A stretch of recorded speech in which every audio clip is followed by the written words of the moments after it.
bringing us live. Hello, everybody out there in internet land. Welcome to today's episode of Live Feature Rant. Today we have some really awesome stuff to talk about. I'm just gonna kind of post a big old pile of links, and this is really all that we're gonna be talking about here today. So we'll just kind of be going through them one after the other after the other. We got some awesome folks on today. Kremchek returning over on screen left. Awesome dude, consistent fella. Orange Dwarf. Um, and over on screen right, our good buddy Veluux. He's bringing the hammer like he does every day. And he's, of course, a dark elf, so Orange Dwarf, dark elf, and bearded dude. So, all right. So, We have like 3 stages of beards too. I'm like epically bearded dude, kind of bearded dude, and not really bearded dude. Yep, I just shaved this past weekend, or earlier this week, so it's fresh. It's pretty nice. I never go straight razor, Nice. but it is as low as it gets, pretty much. Gotcha. All right. So, starting off with some heat. Morgard, he's just dropping all sorts of awesome knowledge on us here. So I'm just going to get us going right here. Of course, it's the handiest place for me to access the links here. So the first mini camp girl. Oh yeah, I'll get that going. Don't you worry. Cool. So it's pretty awesome actually. What we have revealed to us here is basically the quick version of the lore of how things got to where they are, presented in such a way that you can understand why there's high tensions between all of the races, specifically the elves and the others. How things got this way, how the Combine basically formed out of necessity. It really kind of ties everything together in a really good way and fills in some of the gaps that we really didn't know about before. In particular, was there anything specific, Veluux, that was really big news for you or new stuff that you didn't know about here? Well, in the big kind of dropper, he talked a lot in detail about the elves and the Cotodal and the differentiation between the 3 classes of elves, kind of how it broke down and why it is the way it is. A lot of that stuff was really just kind of what they had said to us and kind of implied in the lore, and a lot of it was stuff that you kind of just had to assume based on the events, but it wasn't broken down in such detail. So when he gave us that just recently with this, it was brought up in this whole kind of PvP consensual discussion. Like, this was a really big thing actually. I mean, we knew this stuff, but the fact that he kind of laid everything out, really clearly exactly why the Cotodal, are disliked or maybe portrayed as evil, and how the origin of the Teardal is really cool too. I mean, we know how the Dark Elf origin kind of comes to be, and there's going to be a book coming out really soon on that, but we didn't really know how the Teardal were actually began from the elves, and that was kind of a new piece of lore that came out in this whole, it's a multi-paragraph little post here. I think you linked it in the chat. It's definitely worth a read. It's not very long, and it's got some cool new lore insights in there, especially into the Cotodal talks about how they are, how and why they are, portrayed as evil because of the implications of giving yourself that title or claiming that title, and what you're kind of allying yourself with, or the assumptions being made about them. So it's pretty cool stuff. I was excited to read it. Pretty new. Even though it was things that we kind of knew about, we didn't know all this detail. So I love the details. So I'm happy he posted it. Don't get these too often. Oh yeah. For me, it also reaffirmed that the Fear Doll are probably more the ones that I would be working with, if any, of the elves. Especially since there was they kind of talk about how there is the break between the two, that because they were not only starting to be treated as inferior, but really disagreed with what the Dal Empire was starting to do. They decided to just break off and move on to do their own thing, which I don't know. In that situation, I feel is the nobler way to go. Either that, or it doesn't really seem like they're in a position to kind of change things from within, because they're already being cast in a negative light. I like how they talked about the Thex house family in the post, where we kind of knew a little bit about the Thexes, and there's a lot of EQ history on them. But as far as the new Norath and the reboot, we didn't really know too much about them, other than that they're kind of like the royal family or one of the most nobles, and it was cool to get the details about them being trying to walk both lines of kind of believing in the Kotodal way, but also being open-minded to the Feardal. So they were kind of this you know walking a path kind of on the fence between them, which made neither one of them really like the Thexes, so it makes the Thexes kind of disliked by all elves, which was an interesting piece to the lore. So, but it was cool stuff. I was excited to read it. What'd you get out of it, Krem? Did you get a chance to read it yet? I didn't get a chance to read much of it, but I'm a dwarf, so screw you guys. So the elves don't matter to you, anyways. I'm an orange dwarf. Yeah. Dwarves still not getting the love and the attention they deserve. The only little bit part that dwarves have gotten is, one gets their head blasted by a fireball and the other one loses his fingers and then gets blasted in the ashfall. So, not a really good showing for dwarves so far in the lore, and unfortunately that kind of reflects in the polls. Yes, it sure does. Oh well. That's funny. Dwarves not confirmed. The dwarves are going to have one of the better workshops, I think. The later they get pushed in, there's going to be... That's one of the good sides to actually... The races that come last are going to get some of the most amazing builds. So I'm excited to see the Ixar, the dwarves, and the trolls, too. Like, the trolls are this one race that actually was just mentioned in this lore post for the first time, really. Before that, we hadn't heard confirmed whether they would be a major race or not, and it sounds like they are a major race. We don't know if they'll be playable or not, but at least they were mentioned, which was the first time. Yeah, I want dwarfs to be now, but I also want them to be last. So, yeah. I think I would learn some tools and learn how to make something awesome for a dwarf. So that's the one that I care about the most. Yeah, I've been tempted to get in on the ogre workshop. I've been getting some inspirations and starting to have a little more free time now, so I think I might try doing some ogre workshop stuff. It depends. It's kind of late in the process, so I don't know if I'd be doing it, but I think I'm definitely going to get in on the next one, whatever race it is. I'm pretty excited. Yeah, the Underground Ruins thing looks pretty neat too.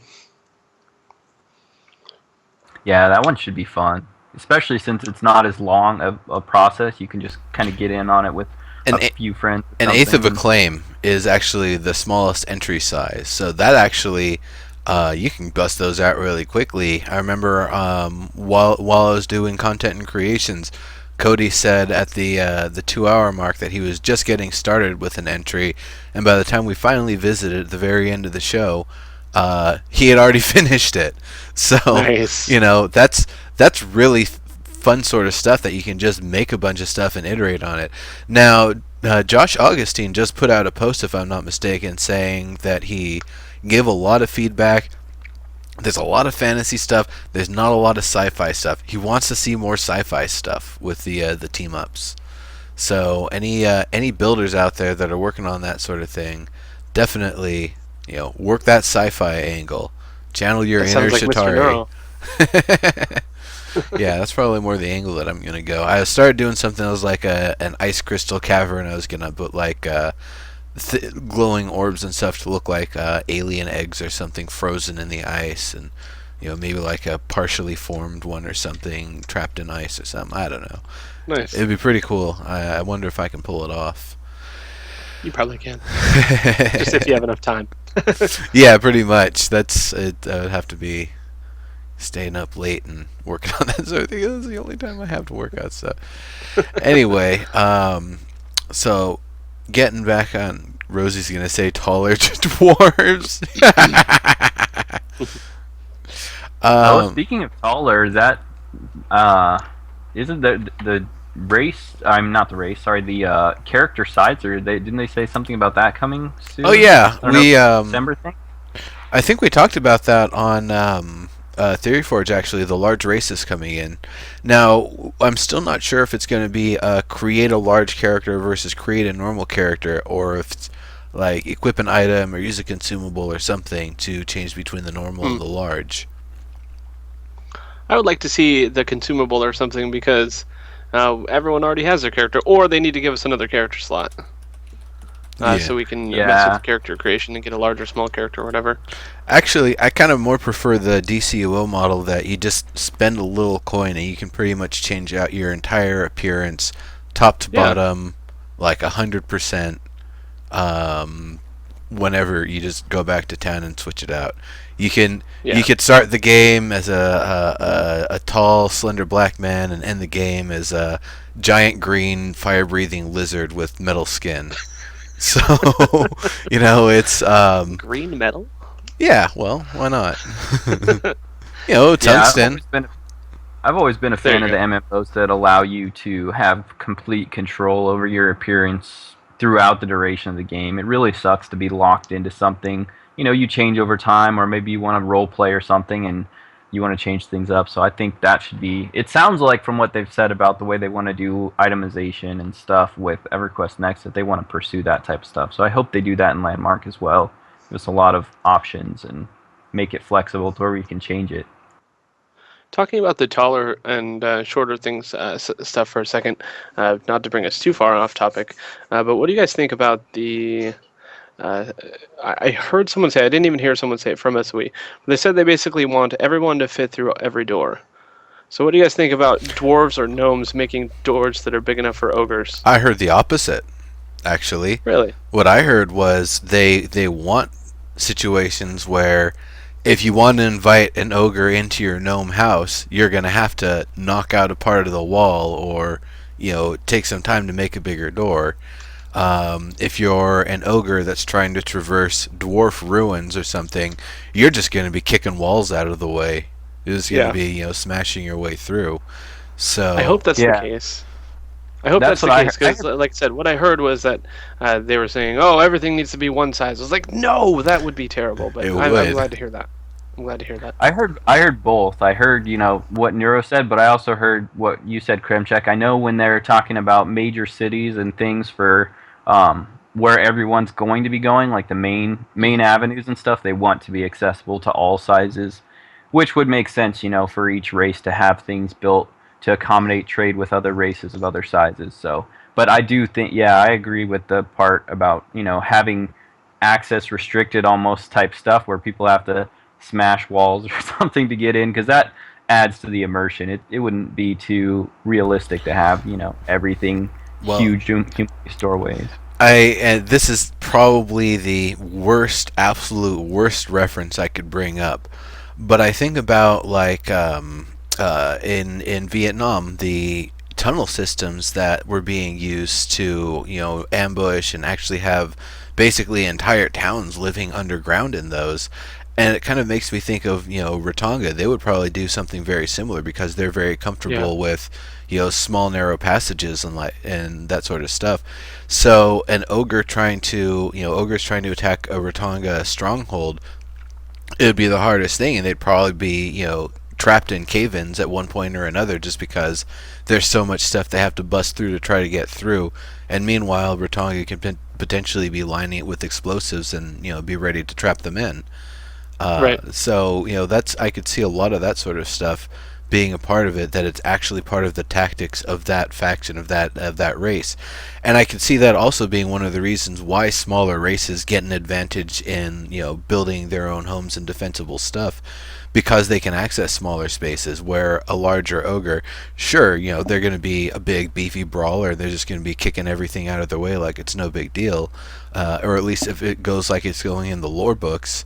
But the trade-off is their method of defense is build a high wall, and when attackers come, open the front gate and meet them head on. No, like sitting back on the walls and shooting stuff or anything. Just meet them head on and fight them with glorious honor, die in battle goodness. Yeah, I think we talked about it too in Theory Forge size related stuff about how, a big ogre is going to have, in a skill based combat system, is going to have a bigger range and reach, but they'll also be easier to hit with spells and arrows and things like that. So I'm interested to see that aspect of size play a part, in combat. How much of an advantage and disadvantages you get between your what size of character you are. That should be interesting. Well, yeah, that's another thing that we talked about before is if their hitboxes are going to be the same, and if someone's going to, like a larger race is going to be able to walk through the same door as a smaller race, are they going to are their arms going to clip through the walls, or are they going to get stuck, or what's going to happen there? So that would be the same thing with hitting them. If they did it that way, you wouldn't necessarily hit them just because you're aiming at their body, and that would be pretty terrible. It's going to be interesting to see how all that stuff works. Gnomes riding on ogres who are falling downstairs.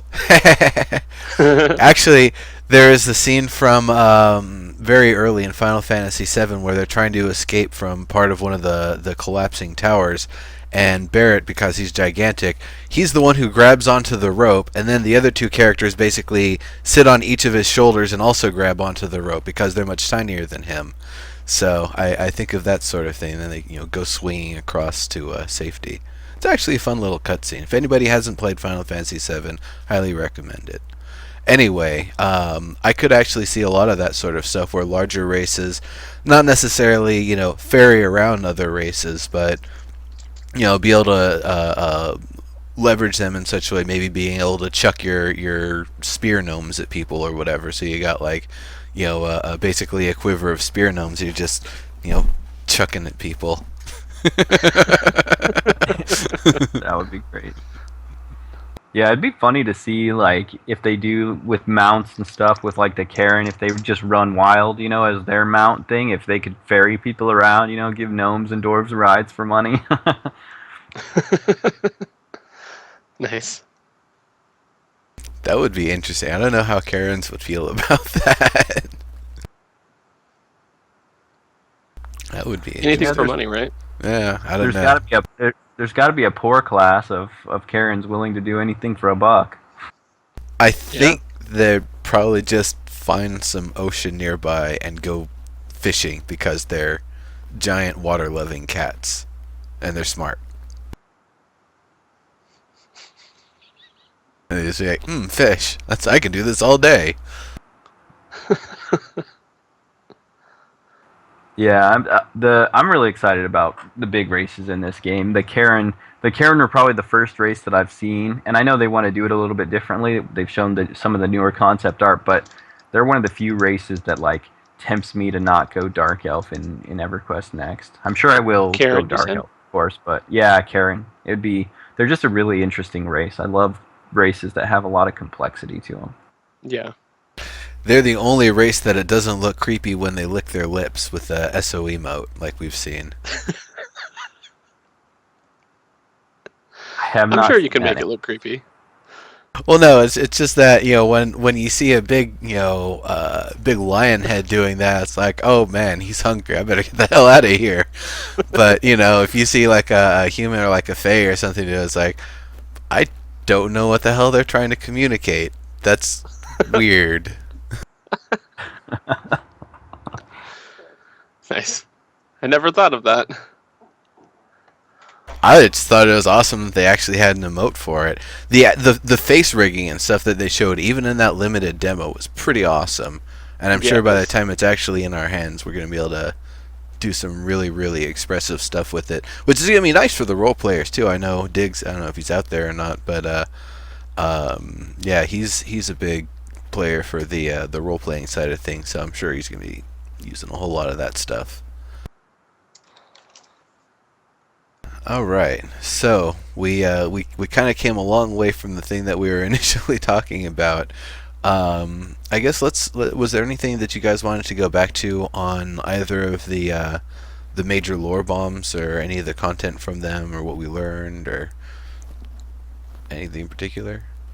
Nope. No, not really. I mean, he did refer again that there's going to be the Tear Down novella that we know is coming out soon, and then it sounded like he said there's going to be one coming out on the Kel'Darin era that's gonna give us some more insight into that backstory. So that's something to watch for. Everybody that's kind of following the lore, it should be interesting to see come eventually. But yeah, I'm other than that, I didn't really nothing else really to talk about on those.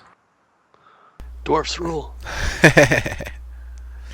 There was one other detail, and let me locate. Oh, it was the thing that Morgard was saying, that the idea for the game is not to be like a theme park sort of thing where they just add more content, but it's always the same content and stuff. And sometimes you'll see the same NPC in 6 different places in the world because it's just easy to do it that way through the storytelling process. The first time going through, but then going back, it's like, hey, wait, I thought you were still in such and such city, and I thought you were 10 levels higher. What the hell happened? Uh, so instead, the way this is working, and there's another game I'm really excited about that's also going to be kind of doing the same sort of thing. It's not meant to be a linear start here and here sort of thing. It's meant to actually run more like a TV show where events are occurring constantly in real time, and there's kind of like a season of events. There's characters involved. There's certain events that are going to occur. There's story arcs that are involved with it. Different outcomes that can occur, and they'll actually be reflected differently on each of the servers. Which I think is the most awesome part, is that they'll actually have to potentially have dynamically different stories on each server depending on how much stuff we do and how much we modify the game, or modify what's available on each server and what events are actually completed or not. It should be a really, really interesting experience. And the other game I was thinking about that's doing that is the upcoming Upsilon Circuit, and I've probably mentioned it on here before. Similar sort of thing. It's like a permadeath 2 hour a day sort of thing that it's going to be running. It's really interesting, and you're going to get trolled by the announcer Ronnie Reagan, which is basically Max Headroom, but in the likeness of Ronald Reagan for some reason. It's hilarious. But yeah, I really like that as an idea that for them, they're actually definitely planning to end the game at some point. They might do a second season, they might not. For EverQuest Next, it's not going to be like that. The only way I think they would potentially show earlier content that you hadn't seen before is if they actually spin up a new server 1, 2, 3 years down the road and start it, at the fresh beginning point. That would be a very interesting thing, and I think a lot of players, a lot of veteran players, would jump over there so they could see if things go differently, or if they could make things progress in a different way. Yeah, it'll be interesting when they start doing that type of legacy server type thing where they reboot things maybe a few years down the road for people that didn't get in on the ground floor, and they get to experience the story evolving from the beginning. Because I know that was something that they realized was really popular with EverQuest, and well, that's one thing that's like worth mentioning too about EverQuest Next is a lot of the things that they're planning now with EverQuest Next is off of their experience of, EverQuest lasted 15, it's still going. EverQuest 2 has gone 10 years. They're planning on this game lasting, 15, 20 years. So they're building in some of the core systems with that in mind, that and some of the game planning are with that. So I'm excited to see how they take advantage of kind of this knowledge of, people are going to play this for a long time. What are we going to do for the players, throughout the duration of the game, and, take advantage of some of the things that were successful before. So I'm excited. It's definitely like on my number one, can't wait till it comes out list. It's unfortunately a little ways out, but we have some stuff to tide us over till then. So Zombies! I don't think that you're going to need a legacy server, though, because how they talk about the servers is that each one is going to progress on its own. So it's not going to be something like, it's not going to be, they're not driving the progression, we are. So if you just add a new server, it's going to start from the base, is what it sounds like. So any new server that's added is just going to start with the base world, and then it's going to progress because of the players, not because of them. yeah, Right. that's true. I guess any new server would essentially be a legacy server, Right. starting up new. So that's that's a good point. It'd actually be interesting to see if they ever put up like like an instance or a like a handcrafted server where certain events happened in a very specific way that they wanted to try telling a different story that just never happened, like a whole bunch of story arcs that they wrote that just never ended up happening on any of the Yeah. other servers. It's like, all right, well, we're gonna create the scenario so that these will most likely occur, so that way we aren't wasting content that we created. Right. I I just think thought of once I something. Go Go ahead. Veluux. No, I was Veluux. gonna say, Veluux, I go just ahead. thought of something really crazy. Like, what if they have some, quest chain in the future where, down the road where they have a specific scenario where, you're going into the past maybe to change something, and they port you to another server that has an older rallying call active, and you participate in that server's rallying call as like a time traveler. That would be crazy. I would love to see it. That would be amazing. That beats the shit out of every game that's ever done something like that. Like that, there's Yeah. the quest in WoW or whatever. You put on the piece of armor and it teleports you to this old battlefield, and you have to, fight off the. And I think some other game did the same sort of thing recently. So, yeah, that's awesome. Being able to do that, but actually have it be a real battle going on somewhere with real players on a server where it really actually matters. Right. That is so awesome. That sounds pretty cool. Yeah. I know the Yeah, first it's thing kind of I'm, nice or to the see. when I get bored with, or when I get bored, or when I just want something new, when I want to start a new character, I'm pretty sure I'm just gonna go and create a new character on a different server, and then try to bring it in a different direction than what I did in the first one. Just do everything opposite. But what would You know. happen to Reverend Kremchek's neighborhood? Well, you keep your one on the first server. Reverend Kremchek's neighborhood maybe just gets a tad evil. Uh, It'll be really interesting to see how people change their minds in EverQuest Next compared because everybody in every MMO they play and then they change their mind about something, they remake a character, they do something. With EverQuest Next, it's gonna be a little bit of a different ball game. It'll be interesting to see how people choose to start over. Whether they go to a different server or whether they choose to reboot their current character and just make totally different decisions. It'll be an interesting concept. Happy Hansel made a comment here, and he says merging servers a while after launch will be painful, but yeah. I don't think that's going to be possible at that point.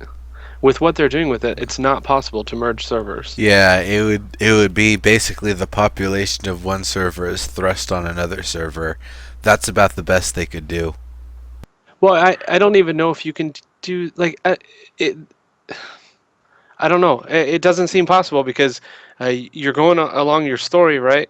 And then you're thrust into a new world that's way ahead, and then you've lost your whole gameplay. Why even play at that point, right?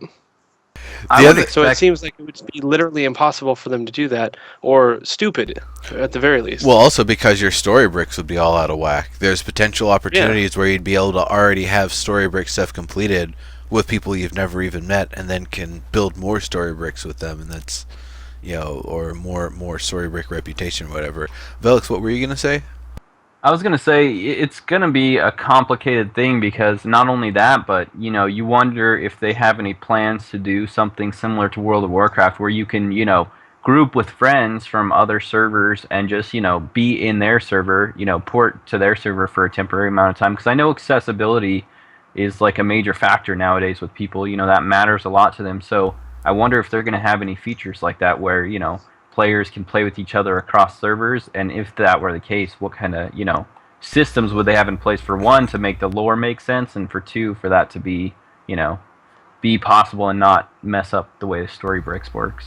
I wish I Because could. it seems to me, Yeah, I don't know. It I, doesn't seem possible there. I wish I could remember the source, but I remember there being a discussion about this. I think it was on a Landmark Live, maybe a couple of weeks ago, or a couple of months ago, rather. The subject was basically the idea that. All right, sorry, hold on just a second.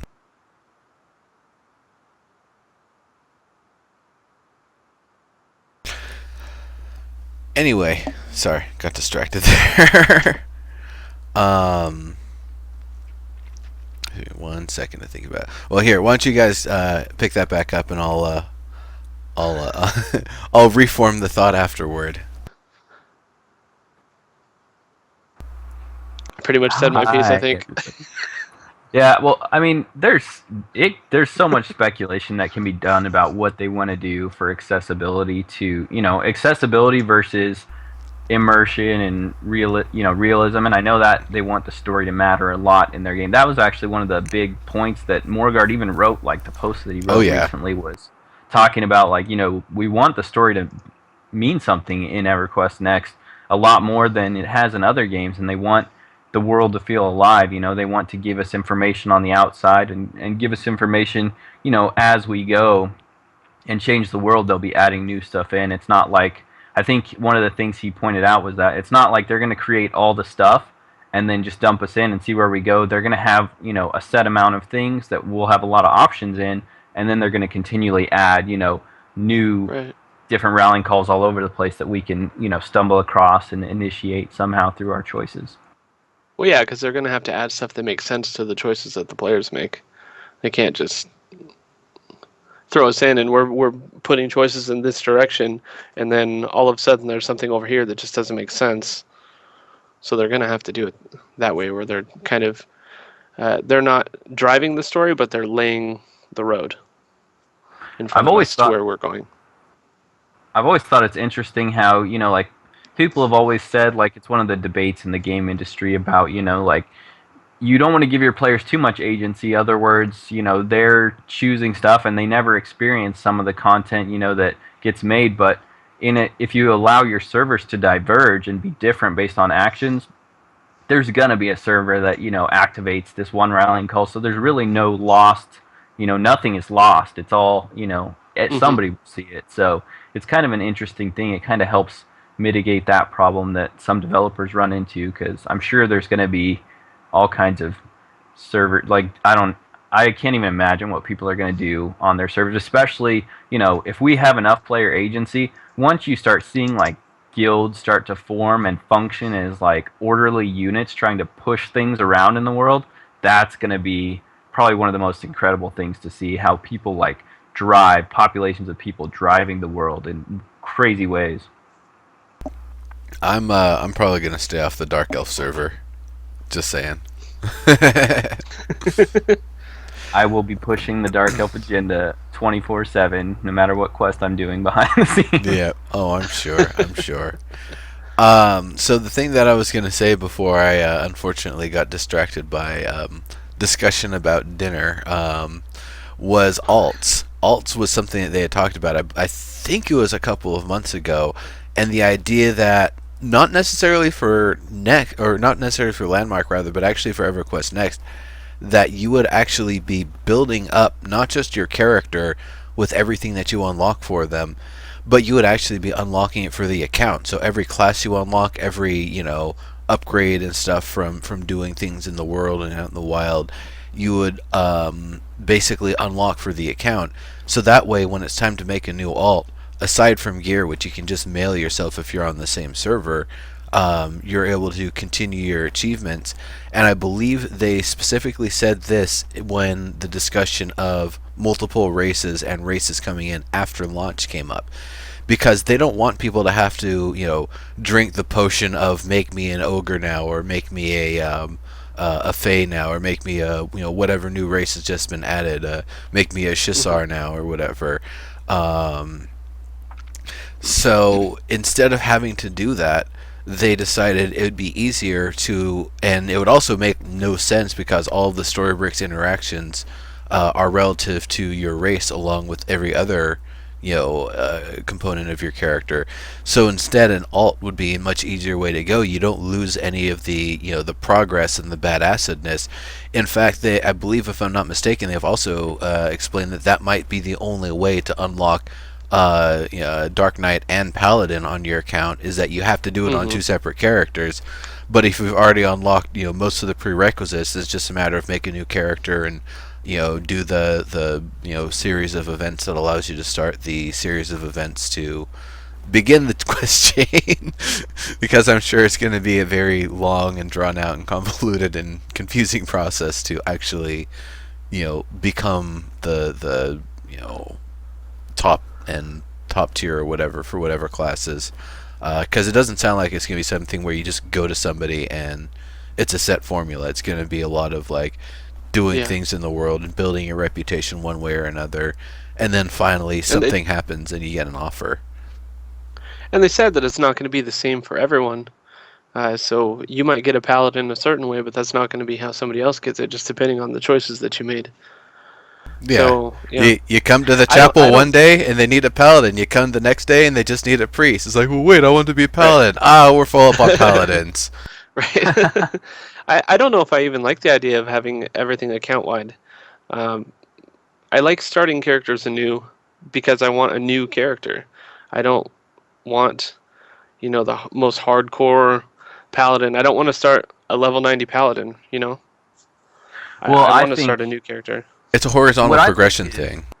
Oh, yeah, I I think know. what But you I think have the all way of that that, and then you said that you keep all of your awesomeness. Do you just keep your class and you don't keep the different tiers of that class, well or do from you what keep your tier system as well?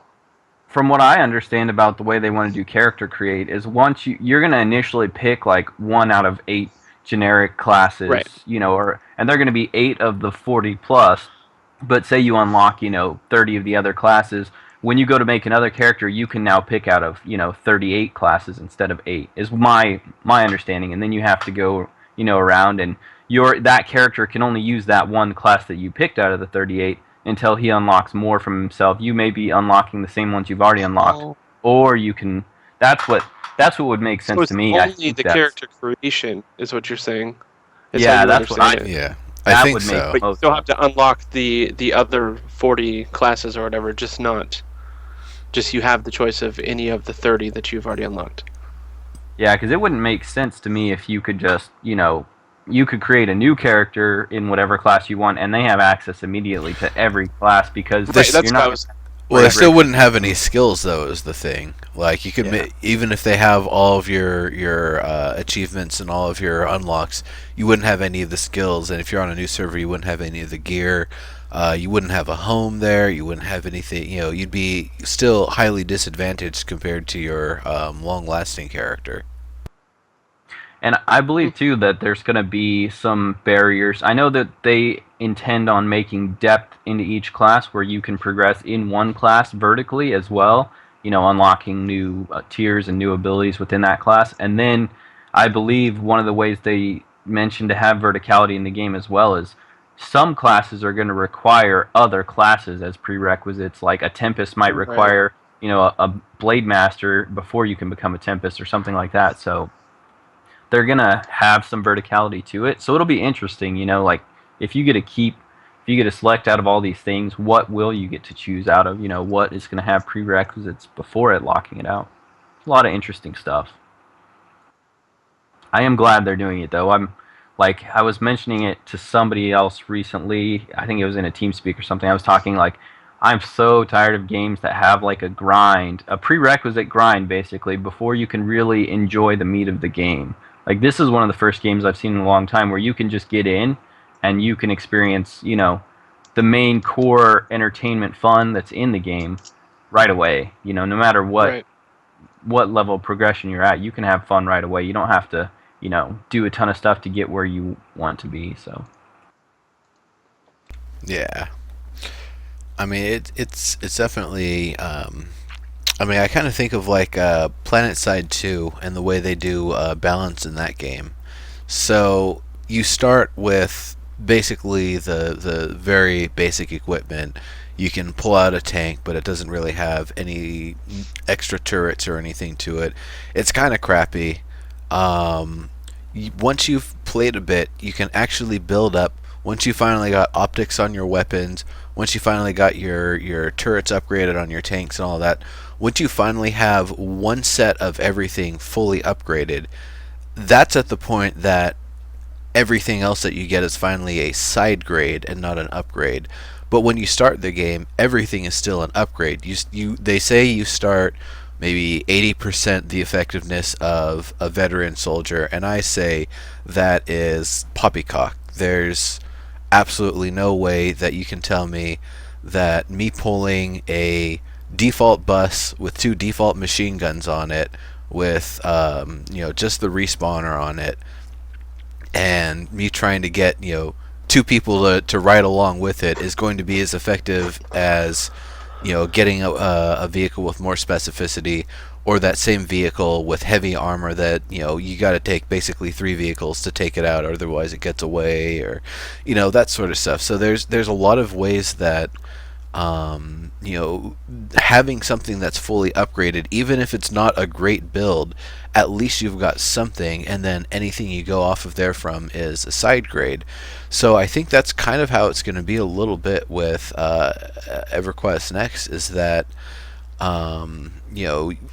even if you've just once you've just unlocked a class, like, okay, you've got that class, all right, so you're basically a noob of that class plus your armor and whatever other skills you've got supporting. And I think a lot of it's going to be getting a good blend of skills and stuff from all of your other classes, so when you do finally get into a new class, you've got your 5, 6, 7, and 8 buttons on things that are worthwhile, because your 1, 2, 3, and 4s are going to be crap or not even unlocked yet. Right. Is anybody against the idea of monetizing classes, where not necessarily in your progression in the game, but for initial character create, if you can buy, a paladin, or you can buy one of the 40 classes, whatever one you want, and start your character as that? It just doesn't make sense to me. I suppose if someone wants to do that, but it doesn't. The other thing is, technically, you're using your tier 2, tier 3, tier 4, and tier 5 when you buy into those higher classes, which means you're also able to get some potentially more advanced gear. I think the gear that you get that's relative to your class, the two weapons that your class can use, you might be getting more ability or more specificity with the higher classes than the lower ones, the higher tiers and the lower tiers, while a warrior might still be, a brute that can put out massive physical damage and nothing else. One of the more specified warrior classes might have, elemental attacks they can mix in that makes them way more effective against things in the, kind of the early starting game, because you can light things on fire or poison them or, freeze them and still beat the hell out of them and take damage. Well, my understanding is that's what the cross-classing is for. Like, once you start gaining multiple classes, you can start making a special warrior. And then also, you wouldn't be buying necessarily a tier 5 class. Like, every class will have, like, the low tier element to it, and then you'll be able to dive into further depth as you progress that specific class up. Or, well, I mean, anytime you progress the game, it's universal. You can use the points on any class, is what they... Well, I thought I wouldn't have a problem with that. I don't think I wouldn't do it, but I wouldn't have a problem with it if they did that. Oh yeah, I thought the way it worked is that each class, you don't advance the class so much as you use that class to help advance and get access to other ones. That once you've got the class, maybe there's things that you can use to upgrade it or get better with it. But I thought it was once you're a tier 2 warrior, it's not that you're a tier 2 warrior, it's that you're the class that a tier 2, the second tier of the warrior progression is. So I'm not 100% sure how that works. I'll have to look up more of the details on that. I can't remember if it was Jeff Butler, or I'm not sure if it was Jeff Butler or Michael Mann, but I was asking somebody about it, and they were basically saying you can, as you progress through the game, you're going to get, like, basically points. I don't know if talent points or skill points like you would in any other game. He didn't say what type, but as you get points in, say you're playing as a warrior and you're amassing these points from progressing, you can spend them in any class you've unlocked. So I believe that you're going to actually purchase abilities within each class, and that's what's going to create the tier system. And you don't necessarily have to play a class at all to even tier it up. As long as you have it unlocked, you can level it up. That's right, yeah. That was my understanding. Yep. Okay. Yeah, so you could be a warrior, and then you can unlock a priest, and you can level the priest or whatever. You can tier up the priest all the way to max without ever playing it, and then just have a crazy awesome priest. That's interesting. This part is kind of speculation, but what I think that the tiers in each class are going to be, more advanced abilities, and then you're always going to have the ability to in your multi-class for those 4 character abilities to pull from any class. So maybe you're just leveling up the priest in your warrior to get to the tier 3 ability that you want to have as one of your 4 abilities. So that's kind of the way I would see it working out. But again, like that part is speculation. I don't know if the tiers up will be abilities or how it'll work, but that's what seems to make sense to me. Well, I know every class is going to have its own set of 4 abilities. I don't know if you get them immediately or if you have to do something to unlock all 4 of them through progression and using that class. But if that's something that you can just get through playing one class, that you can unlock the skills and everything and access other classes, that's really cool. That does mean you can just essentially play as one class and role play the hell out of it that you're just that class. Hmm. But meanwhile you're unlocking all the other ones and gaining all of those abilities, and the only thing that you're not going to be able to do is, unless you want to switch class, you're not going to be able to use those particular weapons. Right, you're still going to be your warrior, and you can still add the second set of abilities to Yep. whatever new classes that you're unlocking, but you're still going to be that warrior. You don't actually Yeah. have to change to something or anything else. And I think that outside of combat, you're going to have the ability, from what I understand what they've said, you're going to have the ability to change your weapon, your base class outside of combat. So you'll be able to actually change your weapons too if you want to. Maybe that's like a respec thing you pay for, or it just depends. I'm not sure how they want to do it, but I do know they want you to be able to do that too. I figured a Change the weapon weapons change, just- yeah, class change immediately. Well, yeah, Yeah, if you can it's class change immediately, change. you're going to be able to change weapons immediately. No, what I'm saying is when you change weapons, if you're changing weapons to the weapon of another class, that would automatically mean you're changing to that class. Well, I yeah, think that's that basically the what you're weapons are going to have choosing. multiple classes, though. But if I would say you're changing classes first, and then you're changing weapons, because there's going to be Yeah. more than one class that's going to use a sword. So you change to a sword, There, and then that's the funny thing. There's different swords. Each class Well, is going to that's have its own 2 unique weapons, and I believe they said there's actually not overlap. That a Is that saber, right? yeah, a saber versus a long sword versus a short sword versus a Wow. dirk versus a broadsword versus a katana. But I'm that's using true, a but they flail. also I don't care.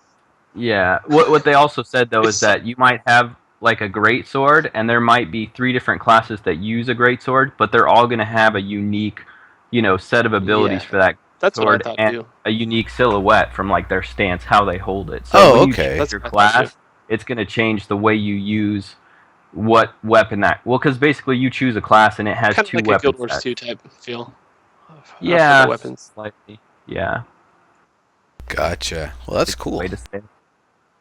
Because I was kind of worried that you'd have like 80 weapons in your vault, and it's like, oh yeah, that's just when I want to change classes.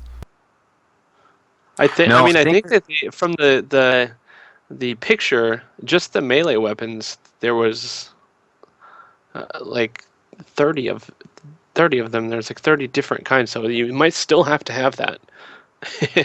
or pick your top 5 or whatever.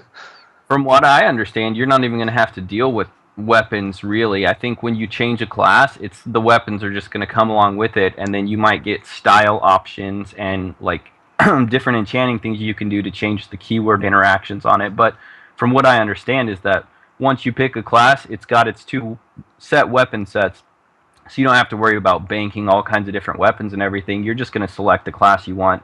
The weapons come with it, and then within that class menu, you might have like, to change the exact style of what your weapon looks like based on things you might have unlocked or found. Right. I I hope hope it's that they have semi a class that modular. uses. I hope they have a class that uses 2 flails. That's going to be my class. I don't care what it is. There probably Do you will. read Forgotten Realms at all, like R.A. Salvador? Mm-mm. He's got Mm-mm. Yeah, he's got this dwarf named Athrogate that has 2 flails, and one of them has like a oil that causes things to rust like instantly, and the other one has like force damage. So he'll like hit things and weaken them with one, and then just explode them with the other. He's a pretty funny character, little dwarf. Well, that dwarf's new name will be Kremchek. Nice. A dual flailer, exactly, cools. I was Alright. reading up the purchasing classes thing to lead us into the station cash topic for the Black Friday. Yeah, what's up? The post on basically 2 times station cash is the new Black Friday. that post that I think you posted already. Did you post already in the chat? Yeah, I posted. Let's Now see. that I had a really weird question about it, because when I first learned about the Player Studio system and was introduced to it, they said that anytime double or triple station cash is purchased and used to purchase station cash or Player Studio items, it gets the value of the or the station cash that was used to purchase it, not one for one value. So anything that was purchased with double station cash, my camo and Planet Side 2, it's normally I get $1.80 off of it. But if the person bought 100% of their station cash on a double station cash sale, then I would only be getting 90 cents value from it instead of a $1.80 value from it. So I don't know if that's something that's still going. I actually asked about it and haven't heard an answer back one way or another. And I thought that's why they discontinued it, because they didn't want to devalue the Player Studio system. Well, that just sounds like they're basically not giving anything if that's the case. They're not giving us anything with this. They're giving one player double and taking half from the other player. So really, it's just Well, they're not no, actually not doing anything. They're just making it sound good on this side. no. They're definitely, like, if you do this, you're definitely getting double the value for your station cash. Yeah, It's you only are, but the person that you're buying from, if you're buying off Player if Studio, you're buying is off getting Player half. Studio, but they're already getting a 40-60 chop, so they're just getting 20% instead of 40%. It's already a devalued amount. Hmm. Well, from what it sounds like to me, as like kind of outside perspective, I haven't ever like done it before. But I'm reading the thing, and from what it sounds like is you're gonna buy, say you want to buy $20 worth of station cash, you're gonna get 40. You're gonna get 4,000 station cash for $20, and then when you buy something off Player Studio with that, that person's still gonna get whatever you bought. It's just that Sony's basically giving, for whatever is bought on Friday, they're gonna give double value for. So if you buy 40, you get 80. If you buy 20, you get 40. And then you can do that. You can do that. You can let it sit in your account for however long until you want to spend it, and it's just going to count as 40. That's what I understand from it. Yeah, it's going to count as 40 for you, but the person that you buy at 20, right? They're basically Well, getting no, half because of what you're spending. from what I understand is if you all right, you spend $20 on Friday, you get 40, you get 4,000 station cash, and then say you don't even want to spend anything, you don't even want to buy anything with it right now. You just let it sit there, and then 2 months down the road, you're like, okay, now I see like something I want, a $30 item. You can buy that 3,000 station cash item, and it doesn't change what that person gets because you've already paid Sony for that station cash, and it counts as Well, $30. that's different than what Neuro said, isn't it? Neuro said he's getting only 90 cents off of something that he's normally getting Yeah, that was $1.80. the initial offering. Now what I'm saying is that I actually don't know if they've changed that system or not. If they've just decided to be like, all right, whatever, we'll just give the Player Studio creators full value and just let that be that, because it really doesn't actually cost them that much more at that point. Technically, they're only getting 10% of the value instead of 60% of the value, but Of the digital items that they're yeah, not yeah, which manufacturing anyway. So. doesn't really seem like that big of a deal.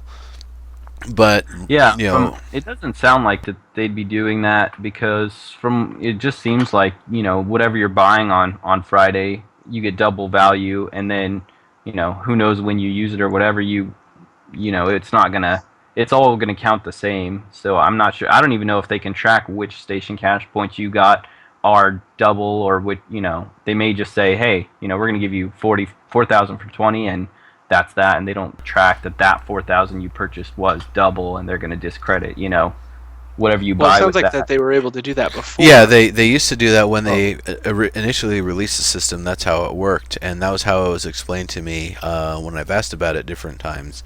I don't know if well, that's still how it is. That's why I've been asking about it. Is like, well, if this is changing, if you guys are starting to do the doubles again, does that mean that Player Studio creators are going to be getting full value, or is this going back to the reduced value and you guys just kind of don't care anymore? If yeah, that's the that's case, then interesting. that's like I said, that's basically just taking from one spot and giving it to another. So they're not doing anything different than what they were doing, except they make more money in the long run. Yeah. Well, let's see. Either way, it's a good deal if you want to buy Station Cash. Yeah. Oh yeah.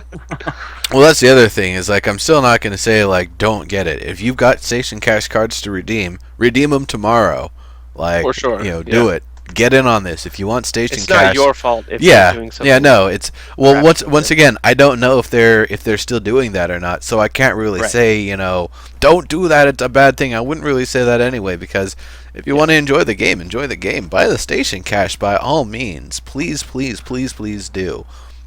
Right. Get the Yeah, ones man, from GameStop if you can. Actually, if you're looking to get the GameStop landmark cards, I know Poro Sorceress has some that she bought and planned for giveaways. But things being what they are, she's looking to just sell them one for one, I believe. So hit her up.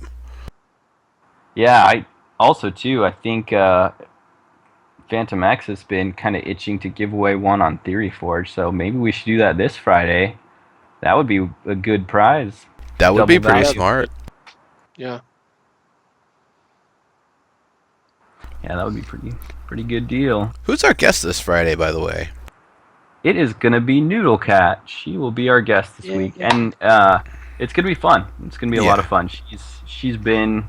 I don't know if anybody's watched her stream or not, but I'm sure people here in Neuros. She's been on some of your shows before, right? Actually, she used to be part of the Who's Gaming Now network, and she's she's basically on hold right now. We're hoping that when the work schedule and stuff clears up, that she'll be able to come back on the team and get back to streaming. Totally awesome person. We miss Noodle. We do miss Noodle, and the viewers do too. But this will be great, and I'm really glad that she'll be able to potentially finally start getting back on the streaming spotlight again a little bit, and that'll be pretty cool.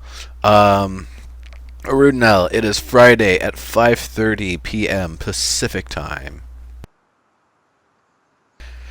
All right, so Is it you? Are you hosting this week? Is it you or Gio? I it's got Gio. I got last week. Yeah, so it'd be Gio this week. Yeah. Yeah. All I right. just saw the information release. It's Gio. Nice. I think you're right. Yeah, I think it actually is Gio this week. Noogle Yeah, Cat. the schedule Or saw Noogle Cat. Gio. Yep. So it'll be on Gio's. Yeah, that'll be great. Much easier to have someone else host. Yeah, that's fine either way. So is there anything else on the double station cast that you guys wanted to bring up? Do the right thing, SOE. That's it. Yeah, as long as they, don't. They should just, if they want to have a sale like that, just keep it straightforward. It'd be kind of shady to behind the scenes, like keep track of which station cash is which, and devalue the player studio payouts. Yeah. Yeah. Okie dokie. So, let's move on then to the discussion about Player Direct 2.0. Now, Player Direct 2.0 is this very new thing that they've brought up. They ended the insider program. They collected the data that they needed from it. They saw its successes. They saw its potential shortcomings and decided to adjust their strategy. So, it's been rolled into Player Direct. There's this new page that we've got here. It talks about how to get your stuff featured, but one of the main things with the Insider program is it also gave us the opportunity to get bundles of reward codes that we'd be able to give out to our viewers, which is really enticing for anybody if you're making YouTube videos, if you're a live streamer. If you've got a fan site and you're trying to attract attention, those things are great. Though, actually, with the recent experience that Krem and I have been having with Who's Gaming Now, we've actually been kind of seeing like 25 codes to promote a channel or something. That's small time. Like a real promotional campaign, you're getting like 1,000 codes, real deal. So that's when we got that big pile of beta codes, the 50 codes or whatever, that's awesome for like a week of giveaways. But that's it's one of those things I realized like one or two giveaways per show or whatever, per 2 hour It's not going show. to bring anybody Yeah, in. it wasn't really bringing any people. The way that it works, you really have to give like mad giveaways to get people coming in and keep them tuning in. Yeah, and especially if you plan on having a nice group of people, if you are giving away one code and you have 100 people in your channel, that means 1% of the people are going to get something, and that's going to be the case every week. Then people are going to start dropping off, and you're going to end up with 20 people in there. So, Yeah. and still only 5% of the people get your code. Yeah. Yeah. So. Yeah, this is pretty interesting. I hadn't really, even writing for EQ Hammer for the past year, basically since last January, February.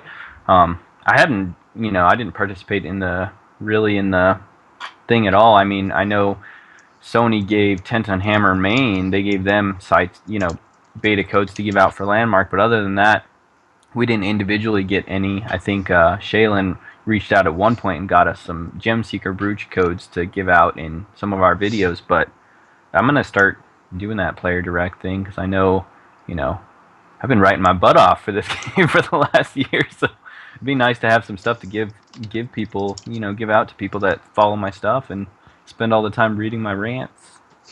One thing that I think is something to think about too is that Cool said streaming and viewership has dropped a lot recently. Same time as Insider program ended. That's probably they probably are tied. But if you think about it from the outsider perspective, the insiders got all the viewers. I tried to. I'm not going to pretend to be an amazing builder or anything like that, but anytime that I streamed Landmark, I would have like 8 people. I would stream something else. I could, 20, 30 people. Stream Landmark, 8. Yeah, you stream The Sims for a week and we're getting transcoded every night. Right. And I stream Landmark and I get less than 10 people every single time. It's because everyone that watches Landmark is, funneled to a certain area where there's a bunch of people, and then anyone on the outside that wasn't in the Insiders program isn't getting the same kind of love, and no one is going to those people whatsoever, no matter how quality they are. I think that was part of the reason maybe they chose to make this change, because it sort of was a bit of a snowball system. Once you have people in the Insider program and then they're getting, codes back, they're the ones with all the give outs, and they're going to, they're going to, so it really created a snowball effect. So I can see why they, wanted to make some changes. I'm not sure if, the way they're going is 100% the best way, but, I'm not a streamer necessarily, so I don't know, how it's going to affect things, but yeah, I'm going to try and use player direct. I know that, since that is the option we have, I'm going to give it a shot. Cool deal. Um,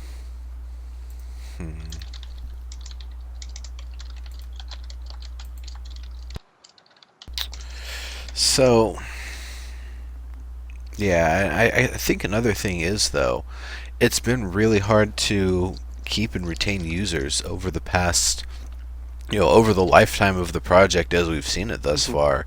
It's one of those things where it was great for them to give us early access and us as fans to be able to see it in such an early state and be a part of it for so long is such a big deal. But, geez, I'm trying to think of a good analogy and I can't. But basically the idea of, the people that are the most tied to it, the most connected to it, they're definitely gonna be tuning in when somebody else is playing Landmark, just because they want to see somebody playing Landmark. Right. And then the only other people I see tuning in are people who are looking at it because there's been a key giveaway or a Steam sale or something else, and they want to learn more about the game before they download and install it. And that's actually how a lot of people came through to my channel over the past couple of months, is because they saw the Steam sales, they saw some of the other stuff, a lot of the giveaways that were going on, and they just wanted to learn more about it. That Steam sale was pretty crazy. I don't know if you guys saw that point where it was up to 66% off. Like, it was $33 Trailblazer. Yeah. Trailblazer. That was crazy. Yeah, they did 2 of them. That was crazy. And Cool's, it says here, Landmark isn't getting a lot of new players right now either, and it's something that's true, and it's something that's actually good for Landmark, I think, but it's bad for anybody who's playing Landmark at the moment. It's good for the game or the company as a whole because they're not going to be able to if they I think I said this last week. If they start bringing loads of people in now when it's not feature complete, they're just going to make people not want to play it because it's not feature complete. So they've already alienated this tons of people that they brought into the game. If they wait and just have us wait it out, the people who are actually passionate about the game, um, wait it out, we're going to struggle a tad. But then once it is feature complete, then they're going to bring the hordes of people and see an amazing game. They're going to keep all those people. Normally, I would disagree with that, but I actually, that does make a lot of sense. I know the workshop shows, Karen had a huge turnout, and then, the Ogre workshop show seems to have an incredible turnout as well. So, I mean, there's definitely enough people in there active to accomplish what they want to accomplish in Landmark for EverQuest Next, and there's enough people playing Landmark to, keep refining Landmark. So, they don't necessarily need the other players right now. So I kind of agree with that. It's not really in a state that's going to give people a good, happy feeling in their stomach right now. So Right. Oh, actually, you bring up one of the major shortcomings, and it's almost one of the, I don't want to use the word tragic because, like, nobody died or anything, but one of the kind of unfortunate oversights of the project is it was EverQuest's next landmark until open beta began, and that Right. confusion of the branding hurt two ways. For one, RPG fans, EverQuest fans, thought that they were getting a slice of that they'd be able to play a year or two early, and they were sorely disappointed, so they left. Some people still hung around for some of the workshops and some of that, but that came way later, months and months and months later. Um, and then the other thing that came with that is there's still a lot of brands and a lot of people that still don't know what is EverQuest Next Landmark or whatever the hell it's called. I still have people coming in my channel asking about is EverQuest Next Landmark the same thing as Landmark, because Nvidia is still giving out keys branded for EverQuest Next Landmark.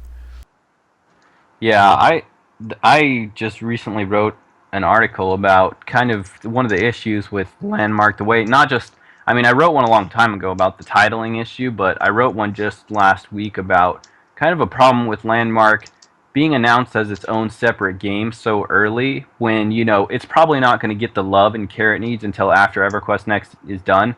So it's kind of an issue, they could have really released Landmark as a sort of, new engine test build where people are getting in and trying things and trying elements that could go to either Landmark or EverQuest Next, and that even helps them, keep under wraps what's going to what, and, but I mean, at the same time, doing that would, probably infuriate people that have been waiting for EverQuest 3 for the longest time. So there's pros and cons to all of it, but I definitely, I made a big kind of beef about, it was probably too early to announce Landmark as its own title, even if that is their, ultimate intent. But it's kind of rough go right now. I was adamantly against the people that were saying that they released it too early 6 months ago. I was like, no, they didn't release it too early. Everyone's still having a good time. It's still great, blah, blah, blah. Now, at this point, it's like we're looking maybe even a year until release, possibly. And we've been in the game for 2 years. Like that to me right now, that's way too early. Even if we're gonna do the alpha testing or whatever, it was way too early, because we're sitting here with nothing new to do for how long now? It's like, yeah, they put PvP in a very limited thing, but how long can you hit the right and left buttons and have one class to play with? They've given us basically nothing new for the last year. They gave us they've improved on a lot of things. They've given us a lot of. They have. They've given us a lot of different props, but it's one of those things where it just matters to have a few props just so you know that they work, and beyond that, move on to the next system. On the other hand, it's unfair to say that because it's one of those things where the people that are working on the props probably aren't the ones who are rigging and animating the necrozoa and the wisps and the plants and all of that other stuff. So there's a lot of segmentation of the team, and then oftentimes it feels like we're getting a lot of the easy stuff, but the hard stuff is taking a lot longer to get in. And that actually is kind of the nature of the beast. It's a lot of new technology. They don't have another game, another system that they can rely on, that they can fall back on. I'm just wondering if they thought that it was going to be 2 years before release when they told us about it, or when they were getting us into the game. I'm sure they did. I look at it as, we had, when they got into this whole we're going to totally scrap EverQuest 3 and we're going to revamp everything, and that's when they came up with the idea to approach Voxel Farm and Storybricks and just redo every core system. After that point, last winter, SOE made some huge cutbacks. They got rid of a whole building on their campus, and I looked at it as well, they also dropped 4 projects. And that's part of it too. So I looked at it as it was a little bit early, but part of that I saw as maybe helping monetize and fund the development of this thing that's really it was a big deal to do, and I know they had to do it. I mean, if they would have kept on the same path, they might have got initial return back on EverQuest 3 or whatever they were working on, but it wouldn't have had any persistence, and it wouldn't have gave them a future as developers at Sony Online. So now the other thing is, this isn't the only stake they got in the fire here. They've got is that right? Stake they've got in the fire, stick in the fire. Whatever something it is, like something in the fire. They're lighting something on fire. Yeah, they're doing a lot of pyrotechnics at once. But it's the idea that there was 2 years ago they wanted to make Sturm und Drang, the World War simulator MMO open world survival war game of war games, and there's apparently a big demographic for that out there that want a AAA high quality version of that sort of thing, a good experience. And the reason why the communities are all like kind of scattered apart is because they're all like, well, this is the half-assed World War II game that I play now, and maybe there'll be a better one in the future. So that's kind of one of the angles that they were going. But during the process of that, which they were and are still planning to develop, they realized, well, one thing, we need a lot more tech to be able to pull this off. And another thing, I'm Smedley. I love zombies. I love lighting things on fire. Let's make a zombie simulator. I love DayZ. I love watching people play DayZ. Let's make a game that they're going to play, that that we'll make, and then all the people that I love, I'll just have them, they'll be playing our game. And I love playing those games. I'm John Smedley. Let's make this happen. So that was how H1Z1 started. Wouldn't it be nice to be John Smedley? Well, most days. I mean, you can always use your dog to troll people and have it lick their ears or block the camera during interviews with the fans. And Smedley too. Like, what was it? I don't even know. It was quite a while ago. I think at least 6 months ago. Smedley kind of blabbed about sci-fi MMO based on tech that they're developing right now too, which I'm sure is this landmark stuff. The sci-fi it was really the sci-fi was actually H1Z1. Yeah.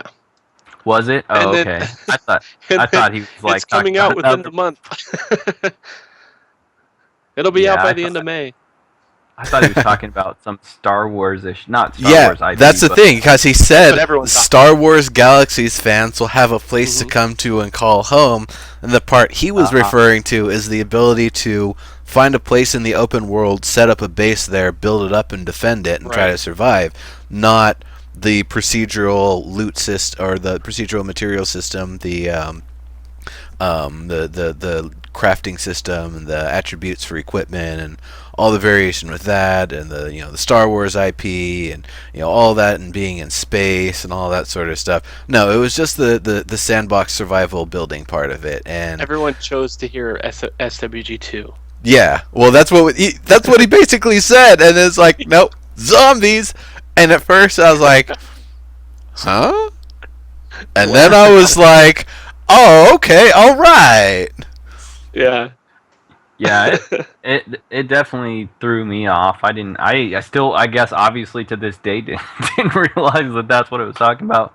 But yeah, I'm actually excited about H1Z1 happening before they get further deep into EverQuest Next, because from what I'm hearing about H1Z1, the way the items are going to work and stuff like that, it's going to give them a lot of, information to tweak things for EverQuest Next, as far as how items can be used, weather systems, different things, how you're interacting with the world, which is something that's going to be new in this game. A lot of MMOs haven't really, expanded upon how you can interact with the world a whole lot. It's basically you interact with NPCs and you interact with the baddies by killing them. That's generally it. You have a few clickables, but Hmm. I like the way H1Z1 makes it. It's showing that you can interact with just about anything, and Landmark shows us you can edit the entire world. So I mean, I'm excited for this. It's real sandbox actually entering MMOs for the first time ever. Yeah, for sure. Well, true sandbox. I mean, that's a weird sort of thing. It's if you think about Star Wars Galaxies was actually quite a sandboxy sort of thing. Once you're outside of town, you could pretty much build everywhere, if I'm not mistaken. Or you could build. There was a lot of area, a lot of open space that you could build up. You could make your own, metropolis outside of, some crapshack city. The NPCs can hang out in their crapshack city. Even your players and everything. You got your awesome badass city, 2 kilometers down the road or whatever. Um, so that was the sort of thing I thought was really really awesome about it, and that it did start to get into sandbox territory, but it still had so much instant stuff and so much stuff where it was NPC driven stuff that you couldn't modify in any way. That it had its good and its bad. I thought it was a pretty solid title and had a lot of good things for it. I just didn't want to pay a subscription fee, I guess. But I played the hell out of it in beta. All right. So we've talked about a few different things. We talked about those lore bombs from Morgard. We talked about Player Direct 2.0 and potentially some of the stuff that might come with that. We talked about the double station cash sale on Friday, which, if you've got cards, definitely dump them. I think the station cash limit is 500,000. So don't go over that. Um, but buy things. That's what is that, $500? Yeah, I think so. Yeah, yeah. Though that's kind of funny because I think about Sleazy Nexon Sleazy policy, and the way they do it is if the more you buy, the higher your tier, higher your reward level is, you'll get better perks. Sometimes you can't access a server unless you've spent at least $50 on across their games, like the gold rated servers. Or higher. Wow. So, and then if you actually spend $1,000, I believe that's the diamond rank. I saw a lot of people with diamond rank. I kind of felt a little weird about that. It's like, wow. What do they call it? The whales? The whales, yeah. Yep. Crazy. Right, far. Yeah, it's that is a fun game from them. I won't disagree. My brother and I were playing it in the beta, and two-manning with that game was actually a hell of a lot of fun. So I guess is there anything else you guys wanted to ask about or talk about? Or otherwise, you folks in chat there, you can ask us questions. Just put it in the fancy brackets like Orange that. dwarf. Orange dwarf. Marin, how's it going? Welcome. So yes, Q&A time, and while that's going, I am gonna roll up a little giveaway here. Actually, I've heard about this. yeah. So not just glass platforms. I actually got another set of the orange tech suits the October item. Ooh, nice. Oh, I'm totally putting in for it. Yeah. So no, I'll just give you one. Don't you worry about that. You already did. Oh yeah, that's right. Well, shut up then. You don't get anything. I'm gonna try to win it still.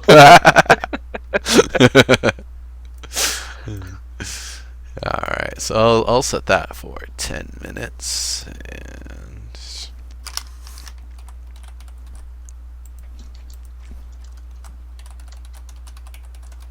Banana voxels, Caesar Khan or Kaiser Khan. Caesar Kai, yeah. Yeah. He wants the banana voxels. He does. He likes a banana. Banana. Only as long as they really taste like bananas, then I'm all for it. Well, I've been requesting cheese voxels ever since Alpha. They've been confirmed, but just not for when. Pewing asks, "How was the workshop yesterday?" He missed it. Pewing pie. Pewing. Pie. Pewing. Pie. I don't. Piewing. Piewing. Pie. Pewing. Pie. Pew pew. I see pew pew when I see that name. but yeah, I didn't get to watch the workshop show. I usually don't get to watch it until the night after. So. Oh, Murren's got a new kitty! Hooray! Yeah, the new workshop show. I didn't get a chance to see it myself, but the main thing that I understand from it is make sci-fi entries if you're doing the Ruins Cavern team up thing, because they don't have enough. Yes. Reefer. I'm not even gonna try anymore. Reefer. Gosh, I sound like what's her? I can't even think. Rosie. I sound like Rosie right now on Workshop Show. Just pronouncing names for half what's your opinion on the ebooks? Good or bad? Good. Like they're all good, especially Lassen and the new guy RT Killen. I mean, they're all good. Drake is great too, but very good books. Especially if you like Norath. If you're a fan of EverQuest, they're real, and they're not. It's interesting too. Like people see the art kind of for EverQuest Next, and it seems very family friendly. But the books are intense. Like they are gritty. They're pretty violent. They're pretty intense. So very good. I highly recommend all of them. For sure. Cool. So yeah, Vacant Voxels I think would also be a good one. D-Man, I don't know what you're talking about. Be more specific. Yes, Cools, more sci-fi. If I'm not mistaken, that was Josh Augustine who posted something about that recently. He gave a bunch of feedback, and it was mostly that we need more sci-fi. Rayfar, if you're wondering. Right. Non-fantasy, which I say is sci-fi, but whatever. Non-fantasy, yes, sci-fi, exactly. If you were responsible for station cash, how in EQN, how would you implement it? No pay to win. You can buy any aesthetic stuff you want. You can buy and unlock any class you want for character create. I don't have a problem with that, but no purchasing, progression right out, in the middle of your character and stuff like that. That's terrible. And none of that business about being able to purchase potion effects in the field. That's bull. That's just ridiculous. I really hope they don't do that. That's gonna bring the rage. I hope they've learned a thing or two from seeing Riot Games' business model for League of Legends. That is probably one of the best free-to-play models I've ever seen. It's got a huge player base. People throw money into that game, and there's no pay to win. It's amazing. Riot Games did the most amazing job. I hope EQN kind of follows those guidelines, of what you can offer and what you can't, because that was perfect. Caesar wants me to do audiobooks of the EQN or audio recordings of the EQN books. I could. I don't know. I have to find the time. You see, busy man, real busy man. You could do it. There you go. You could do it. Kazar. Yeah. All right. What is the best book to start with? The Dark Wars asks. That's such a tough question because there's so many different orders you could read them in. Yeah, I would recommend starting with the Stars of Home first. Just yeah. That's really tells you I mean, you'll be confused at first for sure, but definitely start there because that's like the whole. Like, if there's a giant chain reaction, that's the first atom splitting. Like that's what starts it all. So, and then from there, just they kind of have them listed in order. So if you click stars from home and then you go left to right on there, you should be in good shape. So Yeah. Plus, that's the only one that features dwarves. So, yeah. yes, dwarves getting destroyed Yeah. like they have been in all the polls. Well, like we talked about at the beginning of the show. Let's see. Did I miss a question there? Just Shag dropped in a new one. Yep. Are the three of us planning to build in Landmark? I really want to see that. That would be interesting. I'm very for cooperative builds. I love building on it. I don't like being the one who has to pay for the claim upkeep and maintenance everything, but I'll go to town helping create and terraform and all the jobs that nobody likes. I'll do all that, but I hate paying the claim upkeep and keeping track of what's paid when. I'll always lose my claim. Always. I've lost like 4 claims. One was like a huge 7-claim glass structure that I had just basically finished. It was an arena, and then I just finished it, and then I got sick, and I didn't log on. I lost it. Yeah, I remember that. Oh, jeez. Oh well. I mean, you could technically kind of put it all back together. They cut where the claims are at with the templates that are made when your claims are taken down. Yeah, group builds. I've done group builds in the past. It's fun stuff. I wasn't sure if he meant group builds or if we individually build stuff, but I'm probably gonna get something in for the contest. Cool. I was messing Yes. with using translucent ice to make giant ice crystals shooting out from the ground, and having those kind of between those and boulders, an area that's got something kind of contained within it. Then I realized, well, that's awesome, but why don't I build that high up and then have something where you kind of dig down? So I'm probably going to mess with that, but it's going to mean I have to take what I've been working on in the terrain and basically pull it up a little bit. Pie Wing, is there a holiday contest? There'll probably be one for Christmas and maybe something for New Year's. Probably not. Probably not. Valentine's Day, maybe. Yeah, that's a little further down the road. I doubt that any other December holidays are getting represented with a contest this year. We haven't seen any props for them, so that'd probably be the next holiday contest. But that would potentially, I think they want to wrap up the ogre stuff before they would do a holiday contest, because then they're going to have 3 different contests going at once, 3 different things, or at least 2 of them, I guess, because the team ups is going to be wrapping up soon. I never thought about it, but do you think having a Christmas build rather than like a holiday build where they incorporate some of the other holidays going on in December, do you think could be a major oversight for them? Yeah, it's something that I've talked with a bunch of different people about a bunch of different ways, and basically the argument I'm given is Christmas is a consumer holiday. It's not about the religion, even though it's totally derived from the religion, and just deal with it. It makes people happy, even though I totally disagree, but that's just me. Well, not even going in that direction from it. I agree, but not even going in that direction of it. Just some people don't celebrate Christmas. They would rather have Ramadan or Hanukkah or something like that. That you could make a build centered around something like that. That people aren't gonna. Someone who doesn't celebrate Christmas is probably not going to make a Christmas build, but they could be the most talented builder that you have. Well, that's kind of getting into weird territory, because they've said no religious imagery in the game. For me, Christmas stuff is religious imagery. Yeah, it is. Yeah. And so they're breaking their own rules for a special case.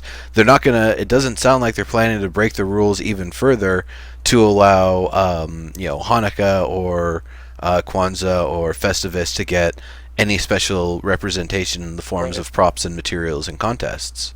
I mean, just because you have a Christmas tree rather than a cross, it's still the same holiday. my opinion slash advice is if you're a really good talented builder and you're not into Christmas, build something anyways in the theme of the thing you want, and I'm pretty sure they won't toss out a really nice build if you invest, especially Do if the you cave. invested time in it. So Do the that's my cave thoughts, build. but don't don't Do the necessarily ogre build. follow because I don't blame me if they do toss it out of the competition. So Well, I'll put the disclaimer. I always bring up the fact that if we're talking about religions that are appropriate to represent in video games or holidays rather to represent video games, Hanukkah makes way more sense than Christmas. Hanukkah is a celebration of military victory. They took back the Second Temple of Jerusalem by force with guerrilla tactics. That was an amazing battle to be able to take that back over. The fact that they were able to squeeze 8 nights of oil out of one night's worth, that's, whatever. That's not a miracle. I'm Jewish. I know I can keep a tube of toothpaste going for like an extra 2 weeks after it's already basically at the end. So, stretching stuff out's not a problem. It's the military victory that's the celebration. And no game ever seems to want to address that. They'll go for the consumer holiday, but not recognizing that, yeah, that's you're using a religious holiday and kind of forcing it in everyone's faces. Well, what I'm I don't never see a fan. why does every game go non-denominational? Why don't they just all go all denominational? I'm not a fan. Period. As a guy who's a fan of the lore and a fan of story and the fictional world itself, I'm not a fan of any direct relations to our holidays of any religion I or branch. agree. I think it should always be within the theme of, and it's tough for Landmark because there isn't really any lore. So Okay. hey, create your own holiday and make some winter themed stuff for that. But as far as other games, like I don't want NORAD to have any you know direct related things. Have a holiday that's winter themed during all of the winter holidays, that people have, but like seasonal holidays, but don't call it Christmas, don't call it any, keep it in the game lore and have a reason for it too within the lore. That's something I'm big on. So, Yeah, and and Maximilian that says it's evades the perfect. whole, yeah, and that evades the whole, problem with why is it my holiday represented all that stuff. Like, if none of them are, nobody can complain. It's just a unique, Narathian holiday or what have you, depending on what game it is. So, Yeah, Maximilian says it's perfect. Says it perfect. Shouldn't diversity mean all rather than none? Yeah, It should. but then they also put in the rule no religious imagery and holidays. Well, you break it down. Holy day, they're usually tied to, a religion. Well, like I So said, just make it all the religions. Why not? because then they're violating the religious imagery thing. Well, no. What I'm saying is that take off that rule, obviously, because they make that rule, right? The no religious imagery. So take the, off that rule, put all of the holidays in there, so make it for everybody. Because if isn't there if one of the if you are literally not, if you are so non-denominational that you're like, if this has anything to do with a religion, I'm not going to do it, and you're putting, then you might have a problem there. But there are probably a lot more people that are like, if you have my religion in there, it's cool that you have other religions in there too, because I still get to represent what I want to represent, and everyone gets to represent what they want to represent. And if the person that's so non-denominational that, yeah, they don't want to represent any of those and they don't want to do that, that's fine. They don't have to either, because you still have other things in there. Why not make it everything and just I squash the problem right there? Yeah, I don't know. I think the whole reason they even have a religious imagery clause maybe is just to keep people from like, going crazy in their game with a particular agenda. So, but I'm sure if you make something that has some religious imagery to it, it's not going to be an issue as long as it's not like shoving it, down the people around you's throats. Because I think that's what they're trying to avoid. Like, I don't know, you have a temple, you have a demonic temple, and then somebody just creates a claim next to you that's like crosses pointed in your direction, stuff like that. I'm pretty sure that's what it's So there what? for, not necessarily like. I mean, yeah, and it's an open world. It should be, like It's real you life, can, man. That's what happens. yeah. They don't want people to be mad. It's that catering. It's this balance between catering and realism. It's the real juggle in every game. Yeah. Well, it's funny though because that's the kind of thing that the games nowadays, and especially SOE, have kind of been shying away from, as saying that we're not going to do something because it makes somebody mad. They're saying that we're going to do something because we think that it's good, or we think that it's helpful. And if you get mad, then maybe you shouldn't play this game. That's what they've said from the beginning. If you don't like it, then maybe it's not for you. Not, well, someone's going to get mad, so let's just squash all of it altogether because a small minority, the vocal minority, is going to get pissed off about it. Yeah, it's weird. It's weird to be making rules and then doing contests and like things, and Yeah. it's it's just that the way that they kind of presented what props they're putting in for the holiday contest.